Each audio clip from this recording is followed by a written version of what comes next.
read through that. It's God's will that by doing good you should silence the ignorant talk of foolish people. So there were a lot of people out there that were talking about him. Verses 18 through 21, he talks about unjust suffering when you didn't do anything wrong. Chapter 3, verses 1 through 7 is really important about wives submitting to unbelieving husbands and how important that is. Verse 4, the quality of their inner self. We'll look at that next week, that we might win them over.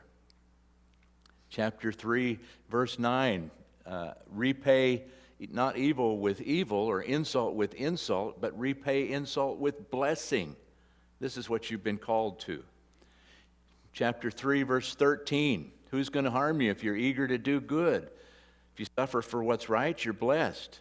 Don't fear their threats, and don't be frightened. In your hearts, revere Christ as Lord. And so on and so forth. Chapter 4, there's some of that as well. Just really important. Live lives that they may see your good deeds and glorify God. That's what's important. God gets the glory, not Larry or anyone else.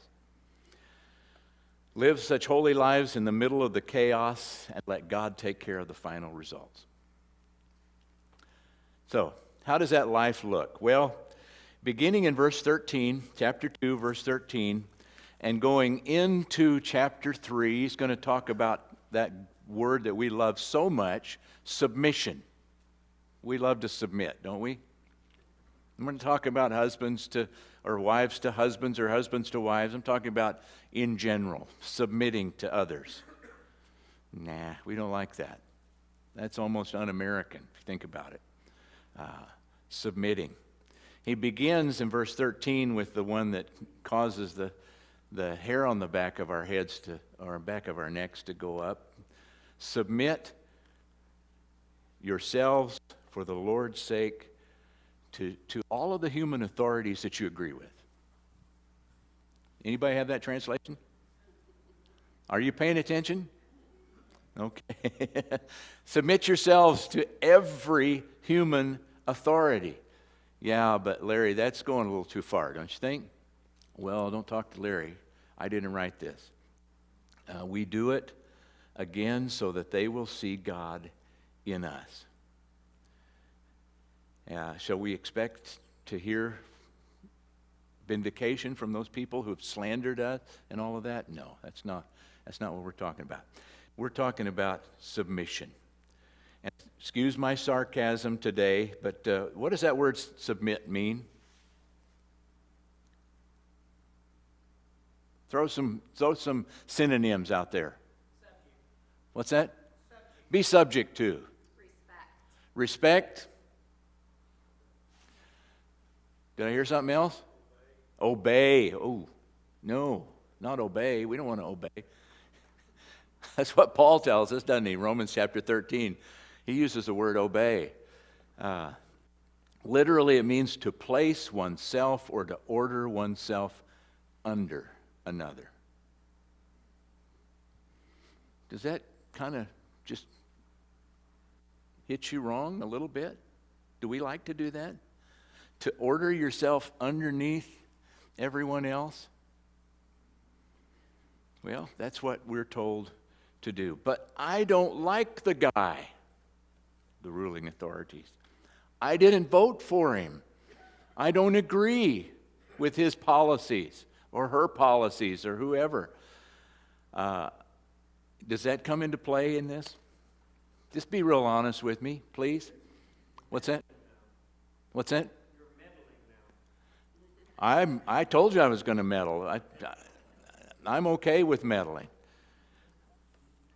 I've mentioned this many times before. This last election just threw me for a loop. Watching the way, and I'm not pointing at anyone here, but watching the way Christians responded to our governing authorities. The terminology that was used to refer to them, still. The social media, it makes me sick. What's that? The word submit is a military term. That's right.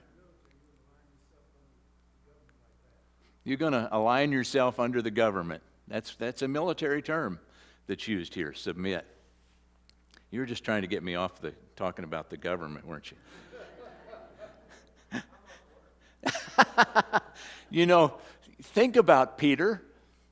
When did we say Peter wrote this? You remember? Early 60s AD. He probably died in 64. Anybody want to give a shot for who the ruling emperor was in the early 60s? It was Nero. It was Nero. Nero, who was burning Christians at the stake, who was feeding Christians to lions for entertainment. That's the ruling authority that Peter has in mind when he writes this. Well, we could go, and probably should. We should probably have a whole series or a week on submitting ourselves to governing authorities. Think about what Paul dealt with, what Peter dealt with, and both of them said this. Do you remember what Peter dealt with, or Paul dealt with in Corinthians, in the Corinthian church, when he talked about what it means to be free as Christians? Remember some of the response he got? Chapter 6. What's that? Take advantage of that freedom. Well, yeah, we do take advantage of that freedom, but I'm thinking about the passage where someone responded and says, I'm free, I have the right to do anything.